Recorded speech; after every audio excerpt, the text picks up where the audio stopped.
ওকে আবিদ, দেখো আমরা হচ্ছে যে লাস্ট ক্লাসে তোমার বায়োলজি শুরু করছিলাম। হ্যাঁ, মোটামুটি আমরা কোষ শব্দটা কীভাবে আসে ওই রিলেটেড জিনিসপত্রগুলো জানছি। তো এবার হচ্ছে যে আমরা একটু ভিতরের দিকে ঢোকা শুরু করব।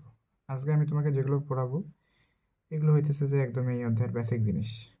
ঠিক আছে, আজকের টপিকটা মোটামুটি অনেক ইন্টারেস্টিং একটা টপিক, যদিও এই টপিক থেকে তোমার ওই রকম কোয়েশ্চেন কখনো হয়নি বা আসেনি, বাট আমি তোমাকে পড়াবো আর কি জিনিসগুলো বোঝার জন্য যে এই অধ্যায়টাতে কী কী আছে নাই, মানে আমাদের জানা দরকার আর কি, সোজা কথা। তো তোমার কি কখনো মনে হয় না যে প্রথম কোষ কীভাবে সৃষ্টি হয়েছে?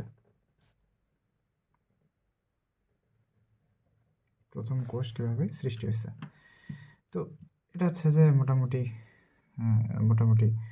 একটা কি বলবো, বিস্তারিত ঘটনা এবং অনেক পুরাতন ঘটনা। প্রায় আমি ঘাটাঘাটি করে দেখলাম, আমাদের বইয়ে এই ইনফরমেশনটা দেওয়া নাই, বাট প্রায় হচ্ছে যে 3.5 থেকে 4 বিলিয়ন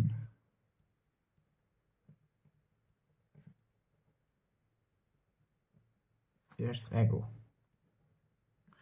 প্রায় হচ্ছে যে এত বিলিয়ন, তুমি বুঝতে পারতেছো, 3.4 থেকে 4 বিলিয়ন বছর পূর্বে, ঠিক আছে, তোমার জড় উপাদান থেকে অ্যামাইনো অ্যাসিড তৈরি হয়েছিল। কি সবার প্রথম কি তৈরি হয়েছে? যে জড় পদার্থ থেকে অ্যামাইনো অ্যাসিড তৈরি হয়েছে।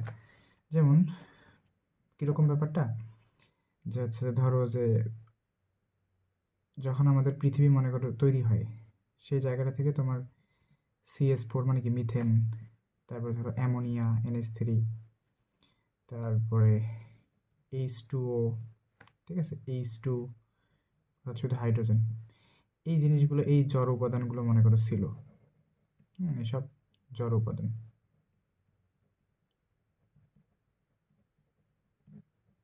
ছিল।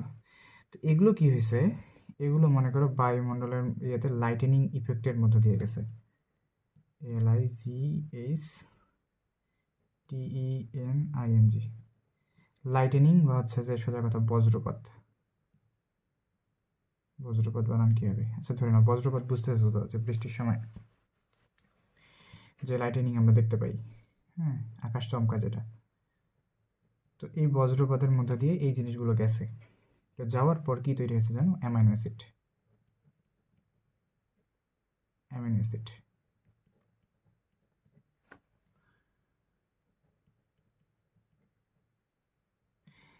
অ্যাসিড কি বলতো? অ্যামাইনো অ্যাসিড হচ্ছে যে প্রোটিনের প্রধান উপাদান। অ্যামাইনো অ্যাসিড হচ্ছে কি, যে প্রোটিনের প্রধান উপাদান। তো এই অ্যামাইনো অ্যাসিড মনে করো তৈরি হলো, ঠিক আছে। এই যে আমি সম্পূর্ণ তোমাকে ঘটনাটা বললাম, এই ঘটনাটা হচ্ছে যে তোমার একটা মডেলের মাধ্যমে দেখানো হয়েছে, ঠিক আছে। তোমার এটাকে কি কি বলে, যে এই জিনিসটা, অর্থাৎ এই সম্পূর্ণ প্রসেসটা, এই যে অ্যামাইনো অ্যাসিড যে তৈরি হলো, এই প্রসেসটাকে বলা হয় RNA ওয়ার্ল্ড হাইপোথিসিস।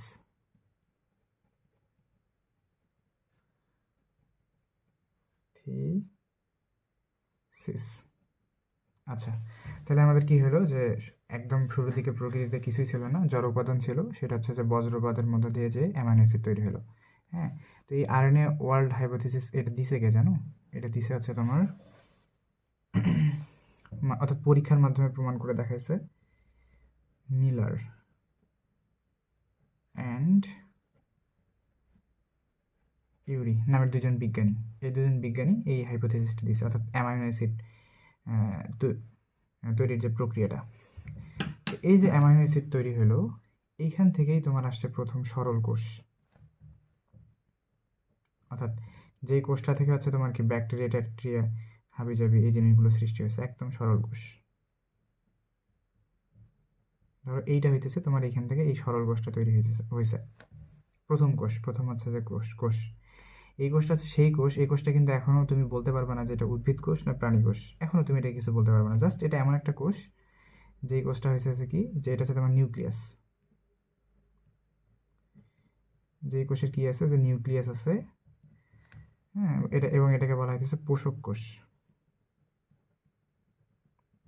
তো এই পোষক কোষ বা সরল কোষ তৈরি হলো, এবং এটা আরও একটা জিনিস, এটাকে হচ্ছে যে প্রোক্যারিওটিক, প্রোক্যারিওটিক, প্রোক্যারিওটিক। আমি তোমাকে প্রোক্যারিওটিক কথাটা পরে বোঝাবো। প্রোক্যারিওটিক কথাটার অর্থ সোজা বাংলাভাবে তুমি বুঝে নাও যে এমন কোষ যার নিউক্লিয়াসটা সুগঠিত না, অর্থাৎ নিউক্লিয়াসটা কমপ্লিট না, এরকম একটা কোষ। তো একটা প্রোক্যারিওটিক পোষক কোষ, হ্যাঁ, তৈরি হয়েছে। এটা হচ্ছে সব থেকে আছে যে প্রথম সৃষ্ট কোষ, যেটা তোমার কত আগে তৈরি হয়েছিল, প্রায় এই প্রক্রিয়ার মাধ্যমে 3.5 থেকে 4 বিলিয়ন বছর পূর্বে তৈরি হয়েছিল। দেন কি হলো, যে এই প্রোক্যারিওটিক কোষ আর হচ্ছে যে ব্যাকটেরিয়া, ঠিক আছে, ঠিক আছে, বায়োবিও ব্যাকটেরিয়াম, এরকম বায়োবিও ব্যাকটেরিয়াম, এটাকে হচ্ছে যে বলে বায়োবিও ব্যাকটেরিয়াম,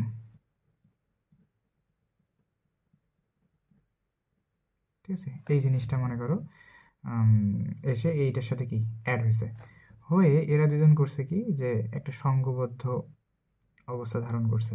এমন সংঘবদ্ধ অবস্থা ধারণ করছে কোথায়, অর্থাৎ এই ব্যাকটেরিয়াটা এই কোষের ভিতর ঢুকে পড়ছে, ঠিক আছে, পোষক কোষের মধ্যে ঢুকে পড়ছে। এইখানে মনে করো কোষের নিউক্লিয়াসটা ছিল, আর এইখানে তোমার হচ্ছে কি, যে যে ব্যাকটেরিয়া টাইপ যে কোষটা ছিল, ব্যাকটেরিয়া না এক্স্যাক্ট, এটা হচ্ছে ব্যাকটেরিয়া টাইপ একটা কোষ, ঠিক আছে, ঢুকছে। ঢোকার পর কি হয়েছে, ধরো যেটা ব্যাকটেরিয়া, তো এই এই যে ব্যাকটেরিয়াম টাইপ কোষটা ঢুকলো, ঠিক আছে, এইটা পরবর্তীতে কিসে কনভার্ট হয়েছে জানো, এটা পরবর্তীতে কনভার্ট হয়েছে তোমার, ধরো একটা পেন নেই, একটা পেন কইছিল, এখানে ছিল, খুঁজে পাচ্ছি না, যাই হোক। তো এই যে জিনিসটা তোমার আছে, এটা মনে করো, অর্থাৎ এই যে তোমার বায়োবিও ব্যাকটেরিয়া যে আসলো আর এই কোষের মধ্যে যে ঢুকলো, এই জিনিসটা তোমার পরবর্তীতে মাইটোকন্ড্রিয়া তৈরি করছে। কি তৈরি করছে? মাইটোকন্ড্রিয়া, কন্ড্রিয়ন, মাইটোকন্ড্রিয়া, মানে সোজা কথা যে এই পোষক কোষ আর একটা মনে করো ব্যাকটেরিয়া টাইপ কোষ এক জায়গায় হয়েছে দুজনে, ঠিক আছে। এক জায়গায় হওয়ার পরে কি হয়েছে, যে ব্যাকটেরিয়া টাইপ কোষটা ছিল এটা হচ্ছে যে মাইটোকন্ড্রিয়ায় কনভার্ট হয়ে গেছে, ঠিক আছে, অটোমেটিক। তো এই যে তুমি সম্পূর্ণ সিস্টেমটা দেখতেছো, এই যে যতটুকু গোল টাইপের অংশটুকু, এই জিনিসটাকে বলা হয় হচ্ছে, এই জিনিসটা অর্থাৎ এই সম্পূর্ণ কোষটুকু, এই অংশটুকু বলা হয় হেটারোট্রফিক, হেটেরোট্রফিক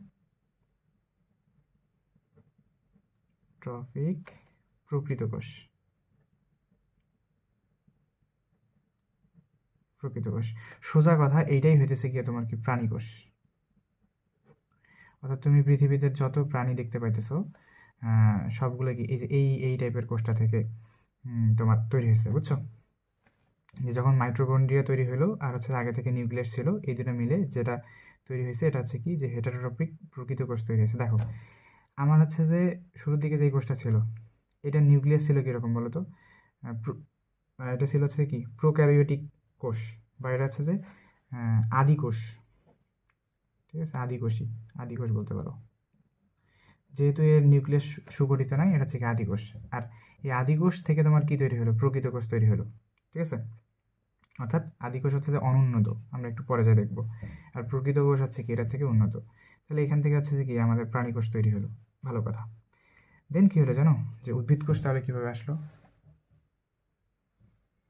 উদ্ভিদ কোষ তাহলে কীভাবে আসলো, তাই না? প্রাণী কোষ তো তুমি পাইলা, যে এইভাবে প্রথম প্রাণী কোষ তৈরি হয়েছে। দেন উদ্ভিদ কোষ আসছে আর একটু ভিন্ন সিস্টেমে। এই কোষটার সাথে আরেকটা কোষ এসে যুক্ত হয়েছে, ঠিক আছে, এটা এরকম, এটাকে বলা হয় ফটোসিনথেটিক ব্যাকটেরিয়াম, ফটোসিনথেটিক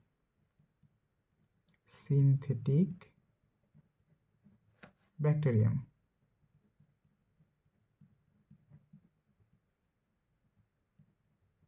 ঠিক আছে। এই ফটোসিনথেটিক ব্যাকটেরিয়াম, বা এটাও একটা ব্যাকটেরিয়া কোষই, এটা একটা ব্যাকটেরিয়া কোষ, হ্যাঁ, এটাকে আমরা বলতেছি ফটোসিনথেটিক ব্যাকটেরিয়াম। এটা হচ্ছে এমন, এটাও ব্যাকটেরিয়া, এটাও কিন্তু ব্যাকটেরিয়া, এইটা আর এটার মধ্যে পার্থক্য হইতেছে, এটা হচ্ছে এমন একটা ব্যাকটেরিয়া যে ব্যাকটেরিয়াটা তোমার হচ্ছে যে সূর্যের আলো থেকে খাবার তৈরি করতে পারে, বুঝছো? এটা হচ্ছে এমন একটা ব্যাকটেরিয়া যে ব্যাকটেরিয়াটা নিজে নিজেই খাবার তৈরি করতে পারে। তো এবার সেই ব্যাকটেরিয়াটা এসে এই কোষের ভিতর ঢুকছে, বুঝছো? তো এই কোষের ভিতর ঢোকার পরে এটা নতুন আরও একটা কম্বাইন্ড কোষ তৈরি করছে, কম্বাইন্ড কোষ তৈরি করছে, যেখানে আগে থেকে আমার কি ছিল, নিউক্লিয়াস ছিল, এটা নিউক্লিয়াস ধরে না এরকম পেঁচানো আকারে দেখে দিলাম। এখানে হচ্ছে যে আমার ওই যে ওই আগের প্রাণী কোষের যে মাইটোকন্ড্রিয়ান ছিল, মাইটোকন্ড্রিয়া এটা, আর এই যে তোমার আরেকটা ব্যাকটেরিয়া এসে অ্যাড হলো, লম্বা লম্বা যে ব্যাকটেরিয়া হলো, এই ব্যাকটেরিয়া পরবর্তীতে কিসে কনভার্ট হয়ে গেছে জানো? এই ব্যাকটেরিয়াটা কনভার্ট হয়ে গেছে ক্লোরোপ্লাস্টে।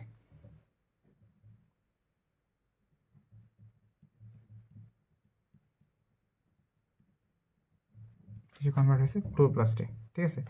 এখন তুমি বুঝতে পারতেছো যে তোমার কাছে ছিল আদিকোষ, ঠিক আছে, তারপর তৈরি হলো কি, একটা ব্যাকটেরিয়ার সাথে মিক্স হয়ে আরেকটা কোষ তৈরি হলো, যেই কোষটার মধ্যে কি আছে এক্সট্রা করে, কি তৈরি হয়েছে? মাইটোকন্ড্রিয়া। তুমি তো জানো যে প্রতিটা প্রাণী কোষের মধ্যেই কি থাকে? মাইটোকন্ড্রিয়া। এবং মাইটোকন্ড্রিয়াকে কি বলা হয়? পাওয়ার হাউস, যেটা হচ্ছে যে কোষের মধ্যে শক্তি তৈরি করে, তো এটা শক্তি তৈরি করতেছে। তো এই কোষটাই মূলত হচ্ছে কি, এই কোষটার মধ্যেই কি, যে প্রাণী কোষের বৈশিষ্ট্যগুলো বিদ্যমান। তারপর এমন একটা কোষ তৈরি হলো আর একটু পর্যায়ে, এরকম একটা ফটোসিনথেটিক ব্যাকটেরিয়া অ্যাড হয়ে, যেই ব্যাকটেরিয়াটা পরবর্তীতে কিসে? ক্লোরোপ্লাস্ট। ক্লোরোপ্লাস্ট কি, যে এই ব্যাকটেরিয়া কি নিজে নিজে খাদ্য তৈরি করতে পারতেছিল, তাহলে এই কোষটার এবার কোন ক্ষমতা অ্যাড হলো? যে নিজে নিজে খাদ্য তৈরি করার ক্ষমতা অ্যাড হলো। তার মানে এটা হচ্ছে উদ্ভিদ কোষের বৈশিষ্ট্য প্রকাশ করবে, মানে পরবর্তীতে যে, এই জন্য হচ্ছে এটার নাম হচ্ছে যে অটোট্রপিক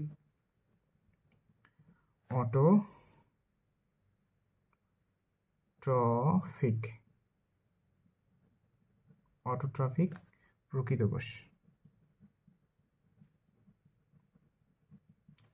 কোষ। যেটা মূলত তোমার পরবর্তীতে কি হয়েছে, পরবর্তীতে যে উদ্ভিদ কোষে পরিণত হয়েছে। অর্থাৎ এইখান থেকে মনে করো তোমার সকল উদ্ভিদ ইন ফিউচার সামনের দিকে তৈরি হবে, ঠিক আছে? তো এই যে আমি তোমাকে সম্পূর্ণ প্রসেসটা পড়াইলাম, মানে বুঝাইলাম, এইভাবেই হচ্ছে যে কিন্তু কি সকল, এই জায়গাটা থেকে তোমার সকল প্রাণী, আর এই জায়গাটা থেকে পরবর্তীতে কি সকল উদ্ভিদ তৈরি হয়েছে। আর আগের দিকে যে পোষক কোষ যেগুলো ছিল, এগুলো হচ্ছে কি তোমার ব্যাকটেরিয়া টাইপ। এটা কিন্তু হচ্ছে যে মানুষ সৃষ্টি বা প্রাণী বা উদ্ভিদ সৃষ্টির অনেক আগে থেকেই ছিল, বুঝছো? এই হচ্ছে যে ওভারঅল কোষ তৈরির প্রক্রিয়া। তো এটা তোমার বইয়ে দেওয়া আছে। আর এই সম্পূর্ণ প্রসেসটা কোনো গুরুত্বপূর্ণ প্রসেস না, ঠিক আছে? গুরুত্বপূর্ণ, এটা তোমার পরীক্ষার মধ্যে আসবেও না, বাট এটা অনেক ইন্টারেস্টিং একটা জিনিস। দ্যাটস ওয়াই হচ্ছে যে আমি এতক্ষণ ধরে তোমাকে বক বক করে শেখাইলাম, ঠিক আছে? এটা কথা সবসময় মাথায় রাখবা যে আমরা পড়াশোনা করি কি, পরীক্ষাতে হচ্ছে যে ভালো করার জন্য, বাট সবসময় আমাদের হচ্ছে যে এরকম চিন্তাভাবনা আসলে রাখা উচিত না যে তুমি পরীক্ষায় ভালো করার জন্যই পড়তেছো, বাট কিছু জানার জন্য পড়তেছো না। এটা কিন্তু ভুল। তোমাকে পড়তে হবে, পরীক্ষায় তো অবশ্যই ভালো করতে হবে, সেটা মাথার এক সাইডে থাকবে, বাট আরেক সাইড হচ্ছে কি, তোমাকে জিনিসটা শিখতে হবে, বুঝতে হবে, সায়েন্স তোমার জানতে হবে, এরকম। তাহলে এখান থেকে কি তুমি হচ্ছে প্রথম কোষ তৈরির হচ্ছে যে একটা ধারণা পেলে, এবং এই যে সম্পূর্ণ প্রসেসটা আমি ব্যাখ্যা করলাম, হোল প্রসেসটা, এটাকে বলা হয় কি জানো? এন্ডোসিম্বায়োটিক প্রক্রিয়া। এন্ডোসিম্বায়োটিক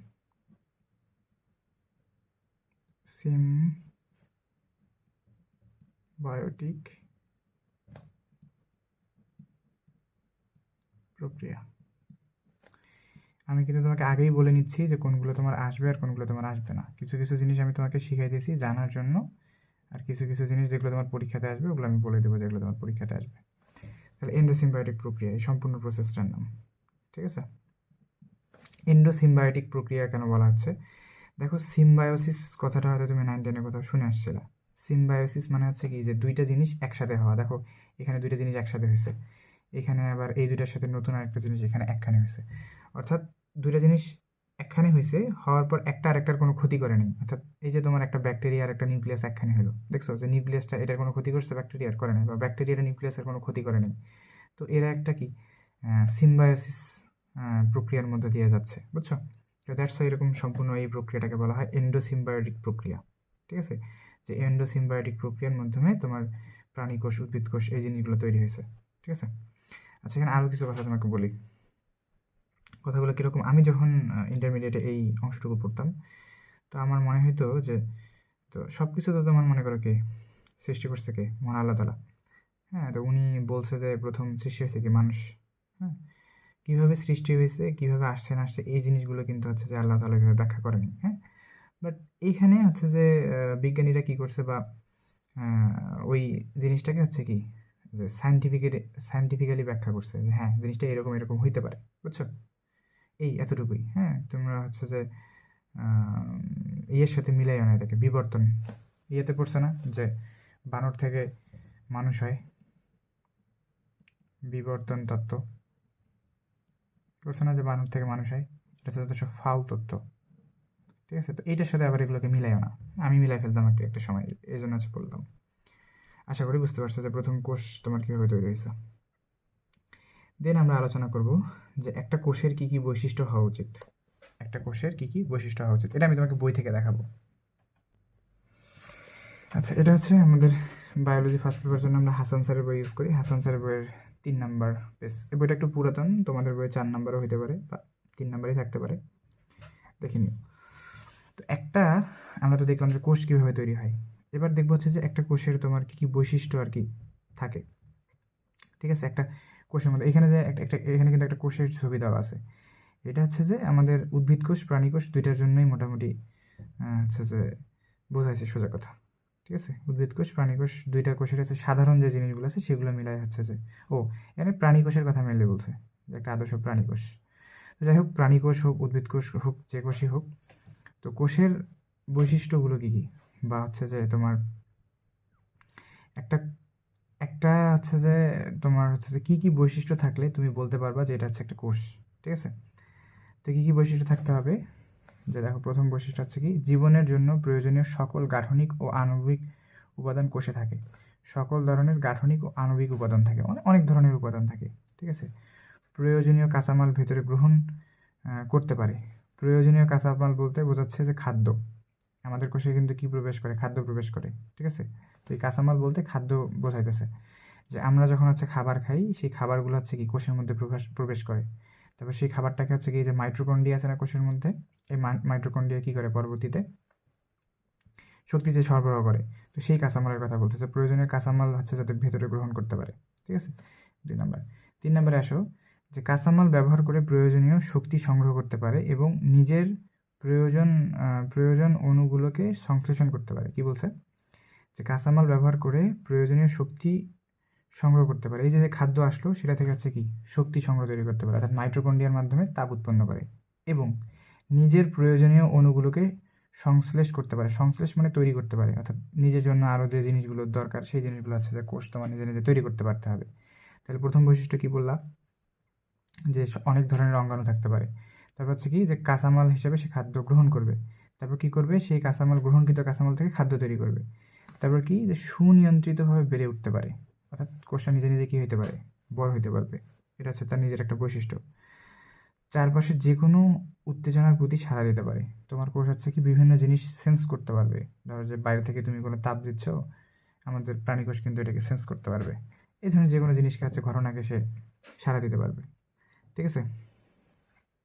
তারপর একটি হোমোস্ট্যাটিক অবস্থা বজায় রাখতে পারে। হোমোস্ট্যাটিক অবস্থা বলতে কী বোঝাইতেছে, যে পরিবেশের অবস্থার তারতম্যের মাঝেও অভ্যন্তরীণ স্থিতি অবস্থা, অর্থাৎ পরিবেশে কী হইলো না হইলো এই জিনিসগুলোতে কোষের হচ্ছে যে ব্যালেন্স থাকে যেন। ধরো যে তোমার তাপ বেড়ে গেল, তাপ কমে গেল, কোষের হচ্ছে কোনো ক্ষতি হবে না, কোষ ওটাকে মেনটেন করে নিতে পারবে, এরকম বৈশিষ্ট্য থাকতে হবে কোষের মধ্যে। দেন আসো, কাল পরিক্রমায় অভিযোজিত হতে পারে, অর্থাৎ কোষ আরও শক্তিশালী হতে পারে, আরও কি দুর্বল হয়ে যেতে পারে। এরকম অভিযোজিত বলতে বোঝাচ্ছে যে যখন যেরকম দরকার তোমার কোষ তখন সেরকম তোমার সাথে হচ্ছে বিহেভ করতে পারে। এই হলো কি ব্যাপার। আচ্ছা, আরও হচ্ছে যে কোষের মধ্যে কী কী তোমার ছোটোখাটো জিনিসপত্রগুলো থাকে এগুলো সম্পর্কে আমরা একটু হালকা করে ধারণা দিই। তো তুমি এখান থেকে তোমাকে এটা ওইভাবে করতে হবে না, তুমি অ্যাভারেজ একটা ধারণা রাখবে। এই যে সব থেকে বড় যে অংশটা, এটা হচ্ছে কি নিউক্লিয়াস। নিউক্লিয়াসের মধ্যে রাইবোজোম নিউক্লিওলাস থাকে, ক্রোমাটিন তন্তু থাকে, নিউক্লিওপ্লাজম থাকে, নিউক্লিয়ার এনভেলপ থাকে, নিউক্লিয়ার রন্ধ্র থাকে, সবগুলো মিলে হচ্ছে কি নিউক্লিওপ্লাজম। তবে আরও বিভিন্ন ধরো যে অঙ্গাণু টঙ্গাণু দেখাচ্ছে, মাইটোকন্ড্রিয়া দেখাচ্ছে, এটা হচ্ছে সাইটোপ্লাজম। তারপর হচ্ছে কি নিঃস্রাবী দানা, মাইক্রোভিলাই ইত্যাদি ইত্যাদি এই জিনিসগুলো মনে করো দেখাইছে। তো তোমার এগুলো এভাবে ইয়ে করার দরকার নেই। তুমি হচ্ছে যে কী করবা, এই চিত্রটা আপাতত হচ্ছে যে স্কিপ করে তুমি যাইতে পারো, কোনো সমস্যা নেই, ঠিক আছে। আচ্ছা, এই সারটা ছাড়াও কোষের আরও কিছু বৈশিষ্ট্য আছে, বুঝছো? তো আরও বৈশিষ্ট্য হচ্ছে কি যে কোষ বিপাক প্রক্রিয়ায় অংশগ্রহণ করে, কোষ হচ্ছে যে একটা সময় দেখবে যে মৃত্যুবরণ করতেছে, এরকম আরও দিয়ে একটা বৈশিষ্ট্য পিছনের দিকে দেওয়া আছে। তো তুমি করবা কি, যে এখান থেকে কোষের বৈশিষ্ট্যগুলো খুব ভালোভাবে মনে রাখার চেষ্টা করবা, নট মুখস্থ করবা, জাস্ট হালকা করে মনে রাখবা। হ্যাঁ, যেই জায়গাটাতে মুখস্থ করা লাগবে আমি তোমাকে বলে দেবো যে তুমি এই জায়গাটা মুখস্থ করে ফেলবা, ঠিক আছে। এই জিনিসগুলো জাস্ট দুই একবার পরে রিডিং করে তুমি হচ্ছে যে একটু মেমোরাইজ করার চেষ্টা করবা, মনে রাখার চেষ্টা করবা যে হ্যাঁ কোষের এই বৈশিষ্ট্যগুলো থাকতে হবে, ঠিক আছে। ওকে, এই বৈশিষ্ট্যগুলো যদি থাকে তাহলে তুমি এটাকে কোষ বলতে পারবা, আর যদি এই বৈশিষ্ট্যগুলো না থাকে তাহলে হচ্ছে কি তুমি এটাকে কোষ বলতে পারবা না। দ্যাটস ইট, এতটুকুই। আচ্ছা, এবার আমরা ছোটোখাটো কিছু টার্ম সম্পর্কে জানার চেষ্টা করব, বুঝছো? মানে এগুলো সংজ্ঞা, ছোটোখাটো কিছু সংজ্ঞা, যে সংজ্ঞাগুলো তোমার পরীক্ষার মধ্যে আসতে পারে এবং খুবই গুরুত্বপূর্ণ। তো এগুলো হচ্ছে যে তোমাকে পড়ার আগে কিছু কথা বলি, যে দেখো যে তোমার এই বইটা এমন যে বইয়ের মধ্যে হাজার হাজার সংজ্ঞা, এত সংজ্ঞা তুমি মনে রাখবা কিভাবে, ঠিক আছে। তো আমি সংজ্ঞা মনে রাখার জন্য কিছু টেকনিক অ্যাপ্লাই করতাম, যাতে হচ্ছে যে আমার সংজ্ঞাগুলো আর ওইভাবে মুখস্থ করা লাগতো না, যে আমি মোটামুটি বানায় লিখতাম, দেখা গেছে যে ওইখান থেকে তোমার মার্কস চলে আসতো, বুঝছো? তো আমি তোমার কাছে ওই টেকনিকটা বলে দিচ্ছি, যে সংজ্ঞা তুমি হুবহু মুখস্থ না করেও কীভাবে হচ্ছে যে সংজ্ঞা থেকে ফুল মার্কস পাবা, বা সংজ্ঞা তোমার কীভাবে পড়া উচিত। তো তোমার বইয়ে দেখবা যে এটার একটা বিশাল সংজ্ঞা দেওয়া আছে, কোষবিদ্যা সম্পর্কে হচ্ছে যে বিশাল একটা সংজ্ঞা দেওয়া আছে। তো ওই সংজ্ঞাটা অবশ্যই তোমাকে মুখস্থ লিখতে হবে, যে যদি বলে কোষবিদ্যা বা সাইটোলজি কাকে বলে, তুমি কি করবা, যে ছোট ছোট সংজ্ঞাটাকে ছোট ছোট টার্ম আকারে ভেঙে নিবা। কোষবিদ্যা কাকে বলে যদি প্রশ্ন করা হয়, তো কোষবিদ্যা হচ্ছে যে একটা শাখা, ঠিক আছে, জীববিজ্ঞানের শাখা, বিজ্ঞানের শাখা। তো এটা এমন একটা শাখা যে শাখার মধ্যে কি করা হয়, আলোচনা করা হয়। কি আলোচনা করা হয়? কোষের আকার, কোষের আকার প্রকার আগে, ঠিক আছে, কোষের প্রকার, যে কোষ কত প্রকার হইতে পারে এগুলো। তারপর হচ্ছে যে অঙ্গাণু, কোষের মধ্যে কি কি অঙ্গাণু আছে, ঠিক আছে। দেন হচ্ছে যে ভৌত ও রাসায়নিক গঠন, ভৌত ও রাসায়নিক গঠন, এগুলো আলোচনা করা হবে। আর কি আলোচনা করা হবে? তোমার বিকাশ, বিকাশ। তারপর আর কি আলোচনা হতে পারে? যে কার্যাবলী, জৈবিক কার্যাবলী, জৈবিক কার্যাবলী, ঠিক আছে।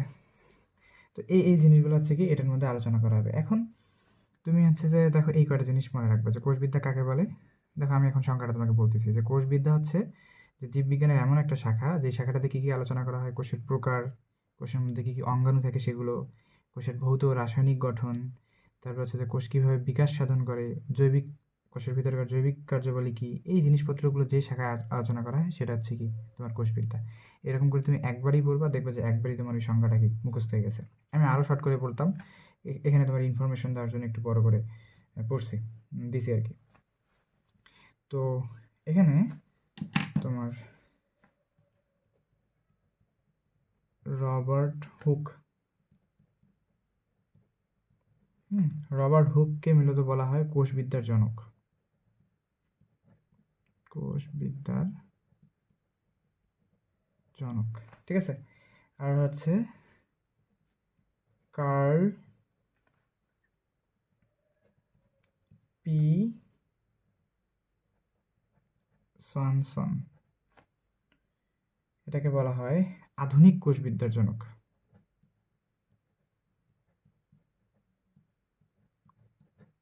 আধুনিক কোষবিদ্যার জনক। এখান থেকে এতটুকু ইনফরমেশন জানলেই তোমার হচ্ছে যে হয়ে যাবে। এবার আসো যে হচ্ছে যে কোষতত্ত্ব কি, আরেকটা হচ্ছে যে শর্ট মানে ছোটোখাটো টার্ম। যে কোষতত্ত্ব, ঠিক আছে, কোষতত্ত্ব, এটাকে বলা হয় সেল থিওরি। সংজ্ঞামূলক জিনিসপত্র আর কি, যে সেল থিওরি আসলে কাকে বলা হইতেছে। কোষতত্ত্ব আর কিছু না, এই যে কোষ সম্পর্কে মনে করো এত জিনিস পূর্বে আলোচনা হয়েছে, এই সবগুলো জিনিসের হচ্ছে যে একটা সারমর্ম তৈরি করছে, মানে এই সবগুলো জিনিসের একটা সারমর্ম তৈরি করছে। কারা কারা তৈরি করছে? বেশ কয়েকটা হচ্ছে গুরুত্বপূর্ণ বিজ্ঞানী হচ্ছে যেগুলো নিয়ে কাজ করছে। যেমন সেখানে গুরুত্বপূর্ণ বিজ্ঞানী বলতে বোঝাইতেছি স্লেইডেন, এগুলো কিন্তু সবাই বিজ্ঞানী। হ্যাঁ, স্লেইডেন, তারপর হচ্ছে যে থিওডোর সোয়ান, থিওডোর সোয়ান, আর হচ্ছে যে এবং পরবর্তীতে আরেকজন কাজ করছে, তিনি হচ্ছে ভার্চু।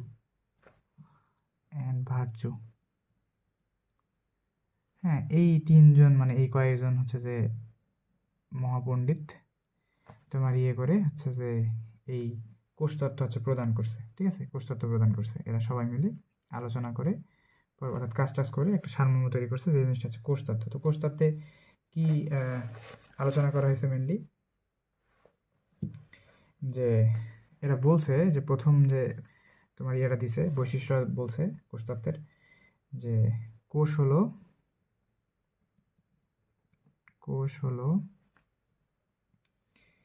জীবন্ত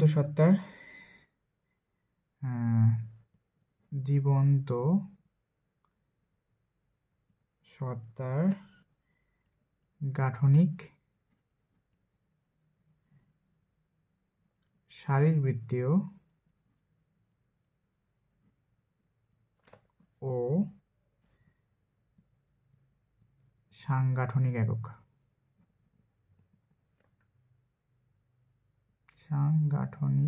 একক। অর্থাৎ জৈব যৌগের গঠনগত ও কার্যগত একক, সোজা কথা, কোষের যে সংজ্ঞা আমরা জানি সেটা। তাহলে হচ্ছে এটাকে আরো বলছে যে জীবনের মৌলিক একক।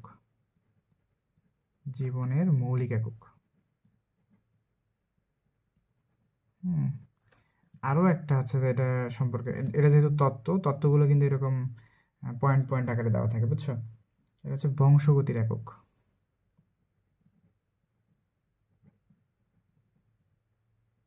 কারণ এই কোষ থেকেই হচ্ছে কি বংশ বিস্তারের মাধ্যমে, অর্থাৎ কোষ বৃদ্ধির মাধ্যমে হচ্ছে যে বংশ বিস্তার করে হচ্ছে কি প্রাণী নতুন বংশ তৈরি করে, বংশগতির একক। ঠিক আছে, আরেকটা জিনিস যে নতুন কোষ তৈরি করে আর কি, হ্যাঁ, দেখে নিও তুমি, এটা করাইলাম না। তো এই কয়টা হচ্ছে যে মেইন ইনফরমেশন হচ্ছে কি তোমার এই কোষতত্ত্বের মধ্যে আছে। তো এগুলো হচ্ছে যে কারা এগুলো সম্পর্কে হচ্ছে যে সারমর্ম তৈরি করছে, স্লেইডেন, থিওডোর সোয়ান, আর হচ্ছে কি ভার্সো, এই কয়েকজন। ঠিক আছে, তো আমি জিনিসগুলো তোমার বই সুন্দর করে দাগাই দিছি, এগুলোকে হচ্ছে তোমাকে পিডিএফ আকারে দিয়ে দেবো ইনশাল্লাহ। এবার হচ্ছে যে আমরা গুরুত্বপূর্ণ জিনিস নিয়ে আলোচনা করব। ওকে, এবার হচ্ছে আমরা কোষের প্রকারভেদ সম্পর্কে জানবো, অর্থাৎ কোষকে তুমি কত প্রকারে ভাগ করতে পারো।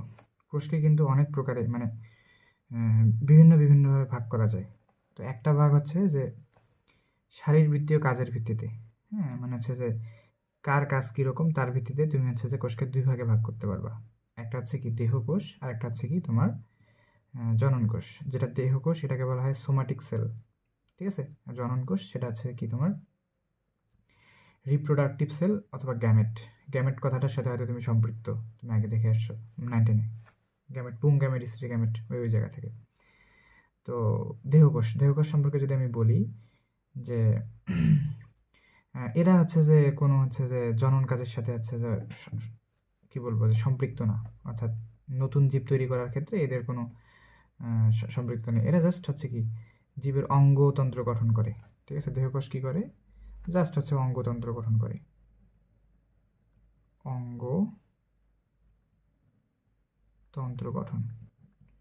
অঙ্গতন্ত্র গঠন করে, ঠিক আছে।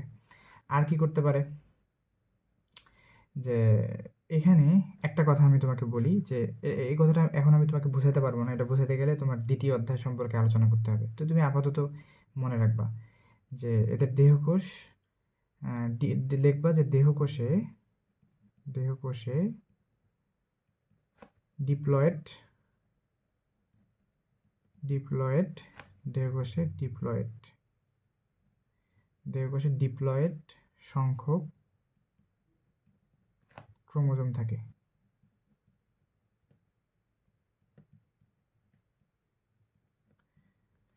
আমি এই ডিপ্লয়েড কথাটার অর্থ কি আমি এখন তোমাকে বুঝাইতেছি না। ডিপ্লয়েড মানে ডাবল, ধরে নাও কি ডাবল ক্রোমোজোম থাকে, সোজা কথা। ডিপ্লয়েড ক্রোমোজোম মানে কি ধরে নাও, আপাতত ধরে নাও যে ডিপ্লয়েড মানে কি ডাবল ক্রোমোজোম থাকে, আপাতত ধরে নাও।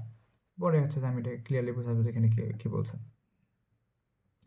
যে এটার উদাহরণ হিসেবে কি হতে পারে, যে মূল, কাণ্ড ও পাতার কোষ, স্নায়ুকোষ, রক্তকণিকা, এই টাইপ জিনিসগুলো হচ্ছে কি তোমার দেহকোষের উদাহরণ। অর্থাৎ উদ্ভিদের দেহ যা যা দিয়ে গঠিত হয়েছে, প্রাণীর দেহ যা যা দিয়ে গঠিত হয়েছে, এগুলো হচ্ছে কি তোমার দেহকোষ। নেক্সট যে জিনিসটা আছে সেটা হচ্ছে জনন কোষ, যারা হচ্ছে যে জনন কাজে অংশগ্রহণ করে, জীবের জননাঙ্গে থাকে, ঠিক আছে। এই ধরনের কোষগুলো হচ্ছে কি যে তোমার, এবং এদের ক্রোমোজোম কি জানো, এদের ক্রোমোজোম হচ্ছে হ্যাপ্লয়েড আকৃতির, ঠিক আছে। জনন কোষ হচ্ছে কি যে হ্যাপ্লয়েড সংখ্যক ক্রোমোজোম থাকে। হ্যাপ্লয়েড মানে হচ্ছে সিঙ্গেল, ঠিক আছে, সিঙ্গেল একটা। দেহকোষে থাকে ডাবল ক্রোমোজোম, আর হচ্ছে যে জনন কোষে থাকে সিঙ্গেল ক্রোমোজোম, এরকম। তো এদের কাছে যে গ্যামেট বলে বা জনন কোষ বলে। এর উদাহরণ হচ্ছে কি তোমার ডিম্বাণু, শুনছো এগুলো, শুক্রাণু, এই টাইপের জিনিস হচ্ছে কি তোমার জনন কোষ। তাহলে হচ্ছে যে কি আমরা একটা প্রকার সম্পর্কে জানলাম। কি প্রকার সম্পর্কে, যে শারীরবৃত্তীয় কাজের ভিত্তিতে আচ্ছা আমি কি করতে পারি, দুই ভাগে ভাগ করতে পারি। এবার সব থেকে গুরুত্বপূর্ণ সেটা হচ্ছে কি জানো, সেটা হচ্ছে যে নিউক্লিয়াসের গঠনের উপর ভিত্তি করে। নিউক্লিয়াসের, আমার একটা সম্পূর্ণ পেজে অবশ্যই এটা বোঝানো উচিত ছিল, ভুল কাজ করছি, যাই হোক কোনো সমস্যা নেই। নিউক্লিয়াসের গঠনের উপর ভিত্তি করে, অর্থাৎ নিউক্লিয়াসের গঠন কীরকম হবে, হ্যাঁ, তার উপর ভিত্তি করে তুমি দুই ভাগে ভাগ করতে পারো। এখন আমি যে দুইটা টার্ম উচ্চারণ করবো এগুলো কিন্তু তুমি আগেও দেখে আসছো, ঠিক আছে। একটাকে বলা হচ্ছে যে আদিকেন্দ্রিক,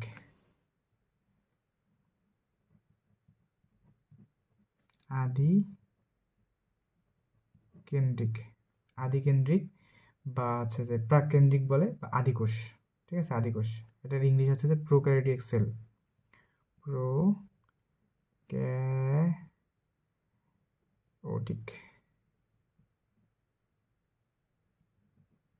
সেল। আর আরেকটা হচ্ছে কি যে হচ্ছে প্রকৃত কোষ, প্রকৃত কেন্দ্রিক বা প্রকৃত কোষ, প্রকৃত কেন্দ্রিক। এটার ইংলিশ টার্মটা হইতেছে গিয়ে তোমার ইউক্যারিওটিক সেল, ইউক্যারিওটিক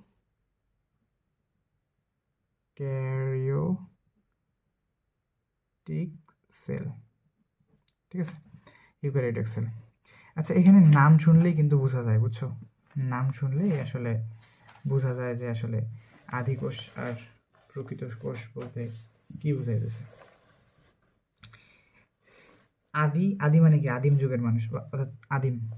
আদিম মানে কি, যে যারা, ধরো যে তুমি এখনকার সভ্যতা আর আদিম সভ্যতার মধ্যে তুলনা করতেছো, আদিম সভ্যতায় যেগুলো ছিল না বর্তমান সভ্যতায় কি সেগুলো আছে।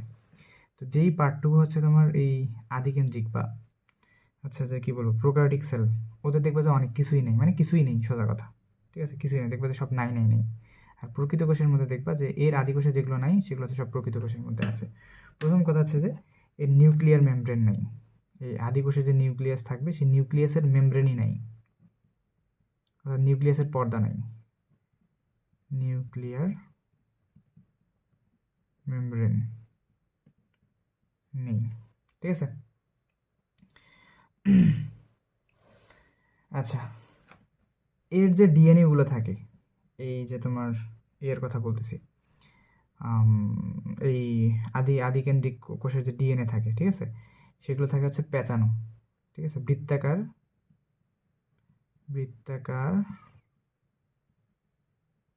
কুণ্ডলিত ডিএনএ, ঠিক আছে। ডিএনএ থাকে। আচ্ছা, তারপরে এদের রাইবোজোম হয় 70S। রাইবোসোম হয় 70S। এটা আপাতত মুখস্থ রাখবা যে 70S বলতে কি বোঝাইতেছে, রাইবোজোম 70S মানে কি, আপাতত তুমি মুখস্থ রাখো। আমি পরে ভিতরের দিকে যখন আমি রাইবোজোম নিয়ে কথা বলবো তখন তোমাকে আমি বুঝাবো যে 70S 80S এই জিনিসগুলো দ্বারা আসলে কি বোঝাইতেছে। ঠিক আছে? এই ধরনের যে জীবগুলোকে তুমি কি বলবা, আদিকোষী জীব। এরা দেখবা যে অ্যামাইটোসিস প্রক্রিয়ায় বিভাজিত হয়। ঠিক আছে? কোষ বিভাজন পড়ছো না 9 10-এ? তো সেখানে তুমি দেখছো যে এরা কি দেখবা যে অ্যামাইটোসিস প্রক্রিয়ায় তোমার বিভাজিত হইতেছে। ঠিক আছে? মনেরা রাজ্য, 5টা রাজ্য পড়ছিল না জীবের, যে Monera, Protista, Fungi, Animalia, Plantae Animalia, এরকম পড়ছিল 5টা রাজ্য। তো 5টা রাজ্যের মধ্যে যে মনেরা রাজ্য আছে, মনেরা রাজ্যের সকল প্রাণীর ক্ষেত্রে যে এই আদিকেন্দ্রিক কোষ, অর্থাৎ যারা ব্যাকটেরিয়া, ভাইরাস, এই টাইপের জিনিসগুলো সবগুলো হইতেছে গিয়ে তোমার, তুমি দেখবা যে এই আদিকোষীর ইয়ের মধ্যে পড়তেছে। বুঝছো? তারপর যে আর কি বলবো এদের সম্পর্কে, যে এদের মধ্যে যে অবাধ শ্বসন ঘটে। ঠিক আছে? অবাধ শ্বসন ঘটে। তো দেখবো যে যাই আছে সবগুলো কম কম করে, নাই কম করে, এই যে মনের রাজ্য, ঠিক আছে, সবচেয়ে অনুন্নত রাজ্যের প্রাণীগুলো যে আদিকেন্দ্রিক কোষ দ্বারা গঠিত। বাট অবাধ শ্বসন 2 প্রকার হয়। ঠিক আছে? তার মধ্যে একটা হচ্ছে সবাদ আর একটা হচ্ছে অবাধ। তো অবাধটা কি, এখানে খুব কম পরিমাণ শক্তি তৈরি হয়। তো সেইটা কি আদিকেন্দ্রিক কোষদের ক্ষেত্রে এই ধরনের শ্বসন দেখা যায়। ঠিক আছে? এই হলো গিয়ে মোটামুটি ওভারঅল ব্যাপার-স্যাপার। বাট তুমি যখন প্রকৃত কোষে ব্যাপারগুলোর মধ্যে আসবা, তুমি এখানে এসে সবার প্রথম যে জিনিসটা পাবা, ইউ মানে তোমার সম্পূর্ণ। ইউ মানে কি? ইউ মানে সম্পূর্ণ। সম্পূর্ণ। আর ক্যারিওট শব্দের অর্থ নিউক্লিয়াস। অর্থাৎ ইউক্যারিওটিক এই জিনিসটা দ্বারা বোঝাতে কি, যে সম্পূর্ণ নিউক্লিয়াস বিশিষ্ট কোষ। ঠিক আছে? এরকম। তো এরা যে কি বলবো, আর কি বলবো এদের সম্পর্কে। তো এদের রাইবোজোম, ঠিক আছে, এদের রাইবোজোম 80S। রাইবোসোম 80S, এর 70, এর কি 80। এখানে শুধু মনেরা রাজ্য, এখানে মনে করো আর বাদ বাকি যা যা রাজ্য আছে সবগুলো রাজ্য কি এখানে মনেরা, প্রোটিস্টা, ফাঙ্গি বা ফানজাই যাই বলো, সবগুলো কি এটার মধ্যে মনে করো অন্তর্ভুক্ত। ঠিক আছে? তারপর যে এখানে অবাধ শ্বসন ঘটে, এখানে কি ঘটে? সবাদ শ্বসন ঘটে।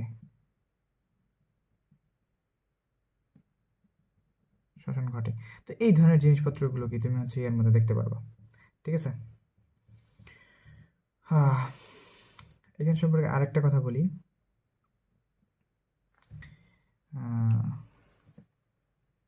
কই দেখা যাচ্ছে? দাঁড়াও, এটা গুরুত্বপূর্ণ ইনফরমেশন। প্রথম, ঠিক আছে, প্রথম প্রকৃতকোষী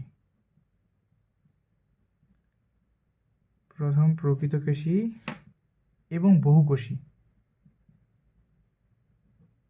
প্রথম প্রকৃতকোষী এবং বহুকোষী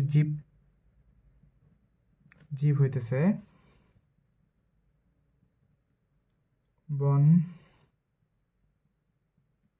বঙ্গীয় মরফা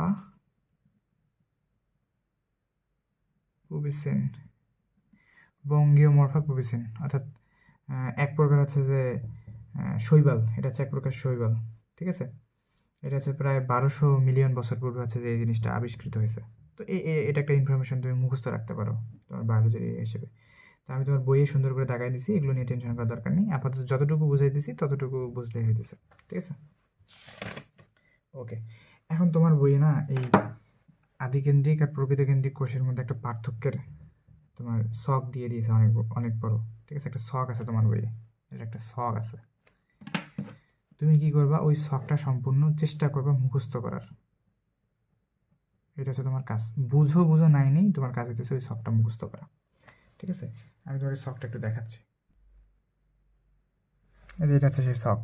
ঠিক আছে? আমি দাগাই দিছি, তুমি এখানে 11টা করে বৈশিষ্ট্য আছে। তুমি এখানকার অনেক কিছুই হয়তো বুঝবা না, যে এখানে দেখো যে লেখা আছে যে সাইটোস্কেলিটন থাকে না, এখানে থাকে। সাইটোস্কেলিটন কি তুমি জানো না, ঠিক আছে। তারপর অপেরন কি, অপেরন তুমি জানো না। তুমি আপাতত হচ্ছে যে তুমি এই জিনিসটাকে মুখস্থ করে রাখবা মোটামুটি। দেন হচ্ছে আমি পরে নেক্সট টাইম এর ভিতরের জিনিসগুলো এমনিতেই পরবর্তী পড়াগুলোর ভিতরে চলে আসবে। তো তুমি হচ্ছে এখান থেকে এতটুকু সুন্দর করে মুখস্থ করে রাখবা বা ভালো করে পড়বা। মুখস্থ না হোক প্রথমবারে চেষ্টা করবা হচ্ছে ভালো করে করার। হ্যাঁ, আর শখ মুখস্থ করার টেকনিক হলো এরকম যে তুমি যখন প্রথমবার মুখস্থ করবা, তুমি টার্গেট করবা যে তুমি 5টা জিনিস মুখস্থ করতেছো। ধরো এখানে শখে কয়টা বৈশিষ্ট্য আছে, 12টা। তুমি চেষ্টা করবা যে তুমি এইখানকার 5টা মুখস্থ করবা, এখানকার 5টা। নেক্সট বার যখন রিভিশন দিবা তখন আরও 2টা অ্যাড করে নিবা, এখান থেকে 7টা, এখান থেকে 7টা। তারপর নেক্সট বার যখন আবার পড়বা তখন এখান থেকে 8টা, এখান থেকে 8টা। এরকম করে 1বার 2বার 3বার যখন তুমি পড়বা, দেখবো যে তোমার জিনিসগুলো মুখস্থ করবা, দেখবো যে এমনিতেই হচ্ছে যে মোটামুটি সুন্দরভাবে তোমার মুখস্থ থাকতেছে।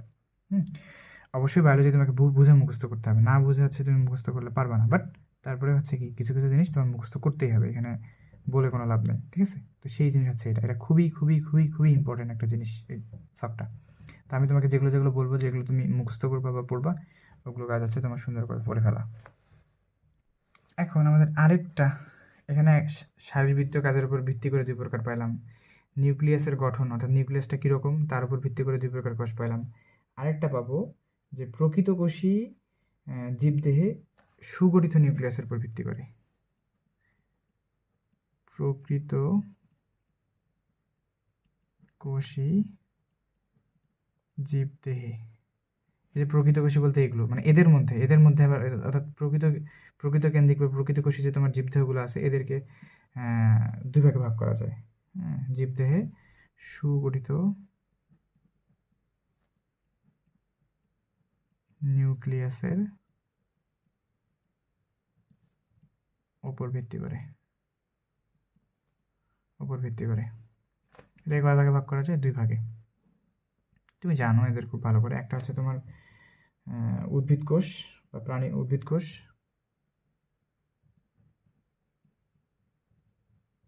আর একটা হইতেছে গিয়ে তোমার প্রাণী কোষ,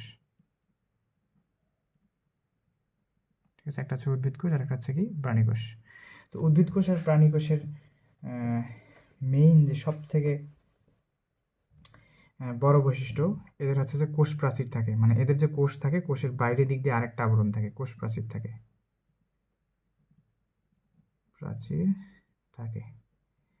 এবং যেটা হচ্ছে কি সেলুলোজ নির্মিত, ঠিক আছে।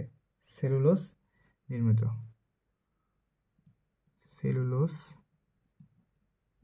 এটা হচ্ছে সেলুলোজ নির্মিত, ঠিক আছে।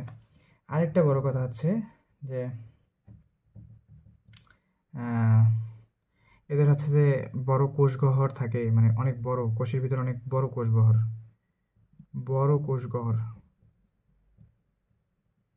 ঠিক আছে, বড় কোষগহ্বর থাকে। তারপরে হচ্ছে যে সঞ্চিত খাদ্য হিসেবে স্টার্চ থাকে। কি থাকে? সঞ্চিত খাদ্য,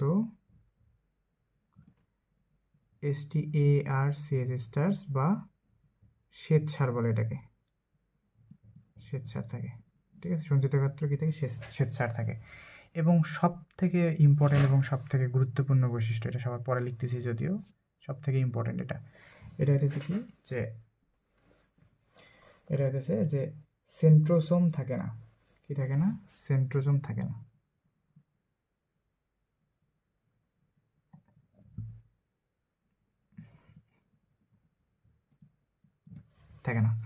ঠিক আছে। তো এই জিনিসগুলোর বিপরীত জিনিস হবে হচ্ছে কি তোমার প্রাণী কোষে, ঠিক আছে।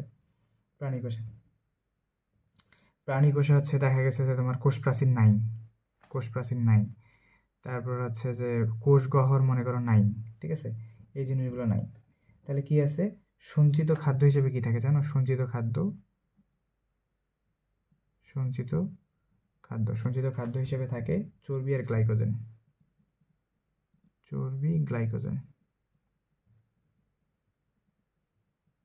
এই ধরনের জিনিসগুলো হচ্ছে কি থাকে।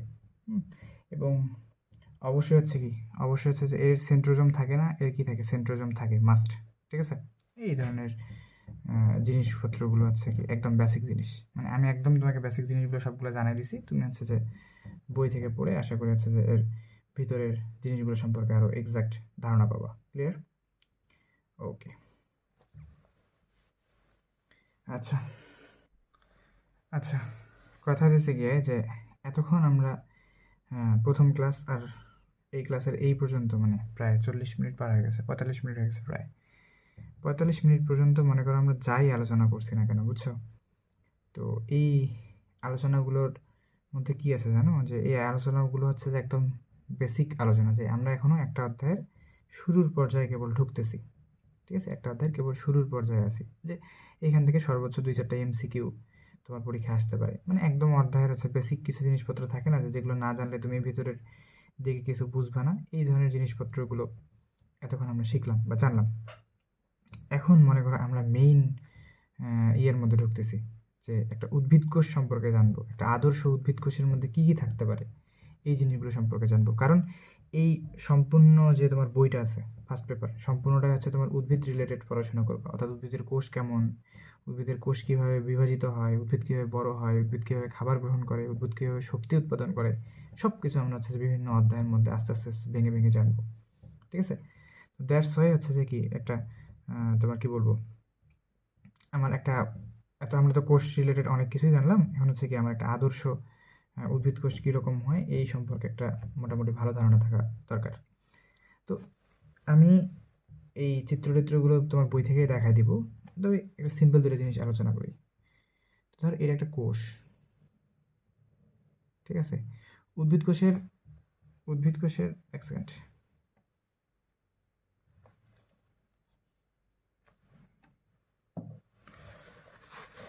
উদ্ভিদ কোষের সব থেকে বড় যে ব্যাপারটা হলো যে উদ্ভিদ কোষের বাইরের দিকে এরকম করে তুমি ইয়ে পাবা, কি বলে, সব থেকে বড় বৈশিষ্ট্য উদ্ভিদ কোষের মধ্যে এরকম তুমি হচ্ছে কোষ প্রাচীর পাবা। উদ্ভিদের কোষের বাইরে এরকম কোষ প্রাচীর পাবা, ঠিক আছে? কোষের বাইরে কোষ প্রাচীর পাবা, এটা হচ্ছে উদ্ভিদ কোষের সব থেকে বড় বৈশিষ্ট্য। তো আরও সব থেকে বড় কথা, কোষের মেইন যে জিনিসটা সেটা হচ্ছে নিউক্লিয়াস। ঠিক আছে, কোষের সব থেকে মেইন যে জিনিসটা সেটা হচ্ছে কি নিউক্লিয়াস। তো নিউক্লিয়াসের মধ্যে হাবিজাবি ইত্যাদি ইত্যাদি থাকে। তো নিউক্লিয়াস ব্যতীত এখানে তোমার মাইটোকন্ড্রিয়া থাকে উদ্ভিদ কোষের মধ্যে এরকম, হ্যাঁ। তারপর হচ্ছে ক্লোরোপ্লাস্ট থাকে, এই ধরনের জিনিসগুলো, ক্লোরোপ্লাস্ট, এরকম আরও অসংখ্য জিনিস, রাইবোজোম, কোষ গহ্বর থাকে, এরকম অনেক বড় একটা কোষ গহ্বর থাকে, বড় গর্তের মতো।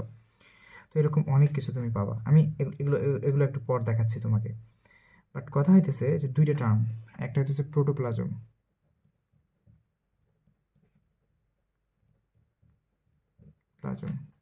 আরেকটা হইতেছে তোমার সাইটোপ্লাজম। আমি জানি তুমি 9 10 এগুলো দেখে আসছো, এই প্লাজম যুক্ত দুইটা কথা তুমি পাবা। এটা কোনটা দ্বারা আসলে কি মিন করে? প্রোটোপ্লাজম হইতেছে নিউক্লিয়াস, এই কোষের যে নিউক্লিয়াস আছে, নিউক্লিয়াস প্লাস কোষের মধ্যে বাদবাকি যতগুলো অঙ্গাণু থাকে, অর্থাৎ এই যে কোষের যে বাইরের দিকে পর্দাটা থাকে, এই পর্দার ভিতরে যতগুলো তোমার থক থেকে জেলির মতো যে অঙ্গাণুগুলো আছে, এগুলোকে আমরা অঙ্গাণু বলবো, অঙ্গাণু আছে, এইগুলোকে একসাথে বলা হয় প্রোটোপ্লাজম। ঠিক আছে, আর সাইটোপ্লাজম জিনিসটা কি? সাইটোপ্লাজম হইতেছে যে নিউক্লিয়াস বাদ দিয়ে, উইদাউট নিউক্লিয়াস, অর্থাৎ নিউক্লিয়াস নাই, শুধু হচ্ছে যে কোষীয় অঙ্গাণুগুলো, অঙ্গাণু, শুধু হচ্ছে যে অঙ্গাণুগুলো মনে করো তোমার থাকবে, হ্যাঁ। অর্থাৎ নিউক্লিয়াস বাদ দিয়ে বাদ বাকি যা আছে সেগুলো হচ্ছে কি সাইটোপ্লাজম। তো যখন বলে না যে সাইটোপ্লাজমীয় অঙ্গাণু, সাইটোপ্লাজমীয় অঙ্গাণু বলতে বোঝায় যে নিউক্লিয়াস বাদ দিয়ে বাকি যতগুলো অঙ্গাণু আছে সবগুলো হচ্ছে কি সাইটোপ্লাজমীয় অঙ্গাণু।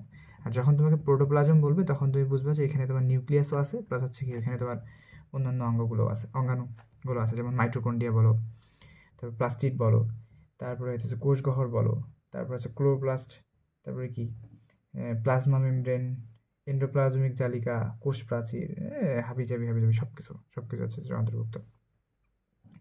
তো আমি এখন তোমার বই থেকে যে চিত্রগুলো আছে বই থেকে একটু দেখাই দিই হালকা করে, হ্যাঁ।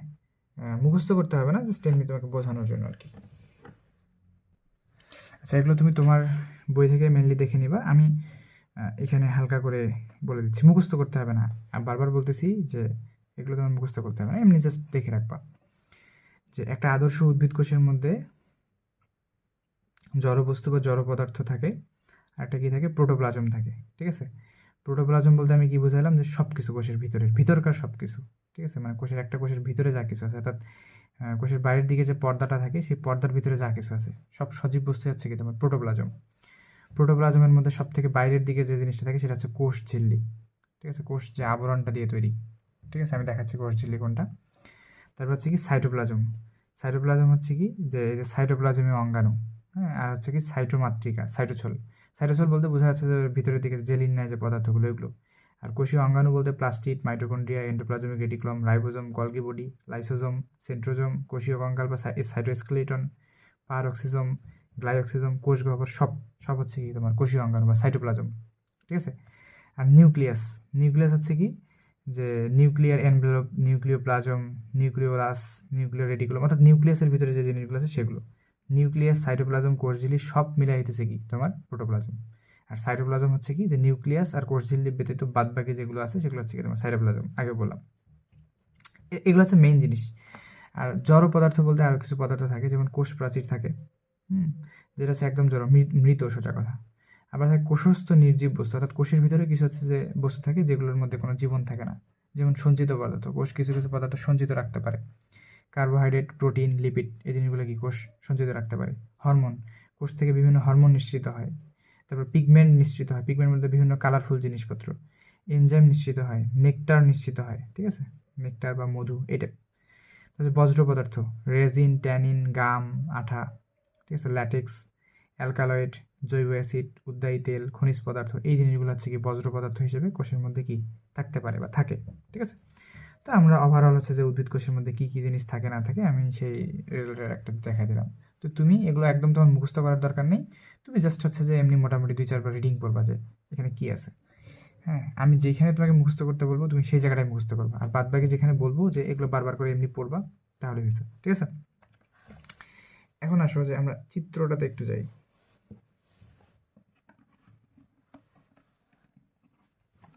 যে উদ্ভিদ কোষের যে তোমার চিত্রটা আছে সেই চিত্রের মধ্যে যাই।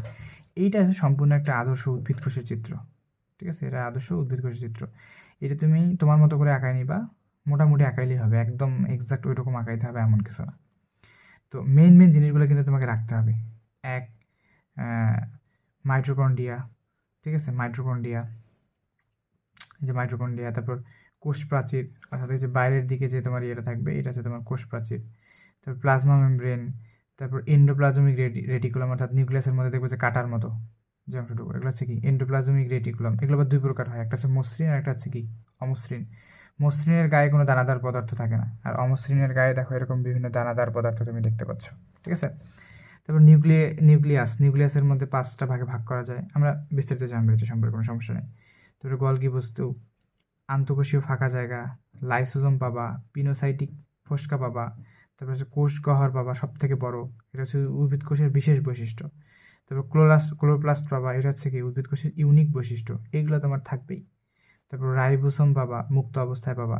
তো তারপর আছে আরও কি পাবা, কূপ পাবা, কূপ বলতে ফাঁকা জায়গা। ঠিক আছে, তো এই ধরনের জিনিসগুলো তুমি কি একটা আদর্শ উদ্ভিদ কোষের মধ্যে পাবা। এখন তোমার প্রশ্ন হতে পারে যে এটা কি তুমি সবগুলো একা একাই মুখস্থ করবা? না, এরকম জিনিস কখনো আসে না, কখনোই এরকম তোমাকে বলবে না যে একটা আদর্শ উদ্ভিদ কোষ এঁকে দেখাও।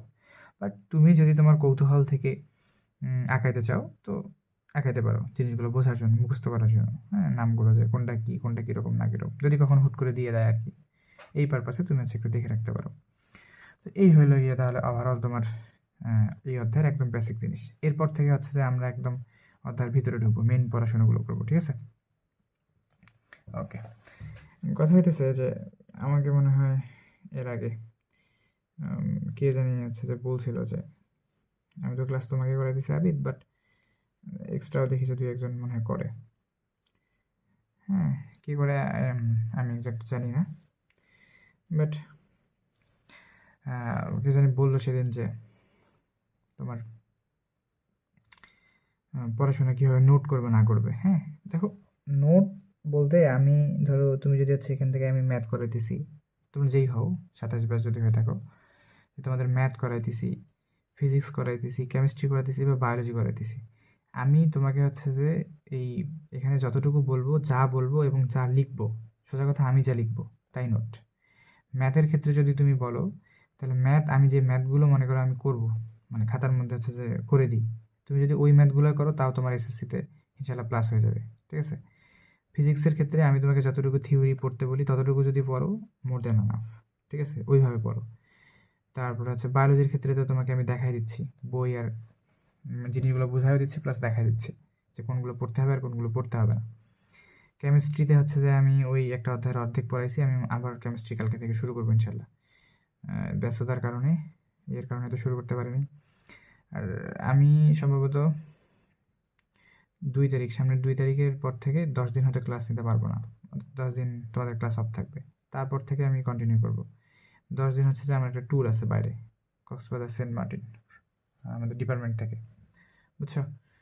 তো সেই ট্যুরে যাবো, 10 দিন হয়তো ক্লাস নিতে পারবো না, এই 3-4 দিন পারবো, 3-4 দিন টানা ক্লাস নিতে থাকবো, যতটুকু হয় ততটুকুই, ঠিক আছে? ওকে, যা বললাম করতে থাকো এইভাবেই। আর হচ্ছে যে একটু গুরুত্বতার সহিত হচ্ছে যে তুমি ক্লাসগুলো করবা। ওকে, ভালো থাকো।